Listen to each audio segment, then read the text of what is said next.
All right. So this is second apple pumpkin carved for fun because I had another one. I want to try something out. So, oh, I didn't show you guys this either. This is what my son drew. And so I'm going to carve that out for him first.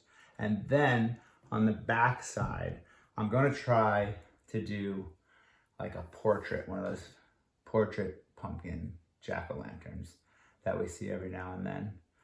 I did a little research on the internet with my first period class, and we typed in high contrast portrait, and there's a lot of how-tos on the internet also, how to make a portrait pumpkin jack-o'-lantern. So, same thing as before. Let's cut this top off so we can get the stuff out of the inside.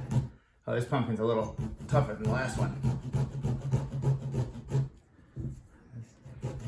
There we go. Now, if you guys don't already have one of these pumpkin carvers, they're great, especially if you have little siblings and you don't want them to get hurt. You know, back in the day, you'd use a big kitchen knife. Those are gnarly. And they don't even cut through as easy as this. There it is. Okay. And let me remind everybody, if you are not comfortable using a sharp knife, your parents don't want you to use a sharp knife, you don't know how to use a sharp knife, don't use a sharp knife. If we're in the classroom, I could teach you. Here, I can like tell you, I can't actually like physically show you. So when using a knife, make sure your fingers are out of the way. What else can I say? Don't use it unless you know how to, or you have the guidance of an adult. Okay? Even though a lot of you are adults, I feel like you're all adults. But I don't want you or me to get in trouble. So, my chickens destroyed this stuff. Now, I would clean these off and make pumpkin seeds with salt and all that goodness, except I don't have an oven right now. I'm ovenless because we're in the middle of a kitchen remod. So, I'm gonna cut the top off of this. If you can't see, just gonna do this, see? There it goes. It is a thick pumpkin. It is a healthy pumpkin. And like you do all those pumpkin pies and stuff. I don't know. I think that's with all this. Look at that. That's good food right there. Okay. That'll fit right there nicely. I brought a towel this time to keep my workspace clean. But it looks like this dry erase marker, since I didn't take it off right away, it stayed on, which is fine. That's good because that's where my kids' jack-o'-lantern is, and that's what I'm gonna carve out for him right now, so he doesn't get mad that I carved the back of his pumpkin. Okay, there's the top. Let's put that off to the side. Let's clean this off. All right, here we go. Wow, that's a thick pumpkin too.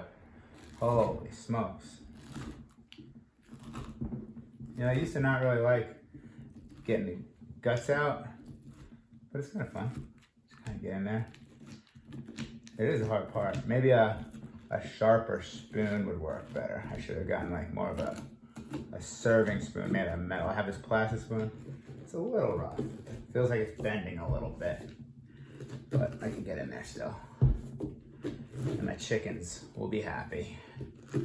My other one from last class is kind of already falling apart. I think, see, I grew up on the East Coast, New York, and I don't remember pumpkins rotting so quick, but it was a lot colder there too. So my pumpkin we did on Monday isn't really gonna make it till Saturday. It will, but it's not gonna be that great. It's kind of beat. Do you guys remember the band Smashing Pumpkins? I'm sure you don't. All right, here we go. Yeah, look at that. There it goes. That's all for the chickens right there. Let's get in there. Also, just use your hands straight up.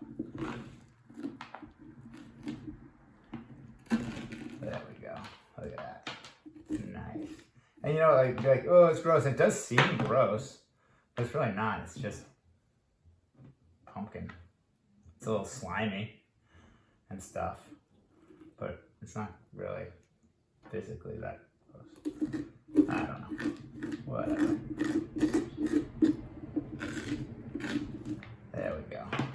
Cool. This one's a little harder than the last one. It's a little like thicker on the inside. Happier chickens. Now, unfortunately, I only got these chickens like a few months back, this batch, and so they're not producing yet. But if they were, how good would those eggs be? Delicious. You know, with all this pumpkin and stuff. And that's the cool thing about having your own chickens. I think everyone got their own chickens right around COVID, huh? Everyone's like, world's coming to an end. We need chickens and fresh water. We got them because we moved to a place with a bigger yard. And my wife always kind of wanted them, and now that we got them, I really like them. Building the coop was kind of a whole summer project. It took longer than I expected, but I built a really cool one. You can check that in the coop, chicken coop video on my YouTube channel. Subscribe. All right, let me get that out. Oh, nice, nice, nice. Okay, now get a little more. Cool. Wait, hold on. That's kind of a cool sound. Ready? Listen. Shh. Ready? Here it comes. Oh, that was a good one. I think that's like, that's the good stuff. All right, give me a second.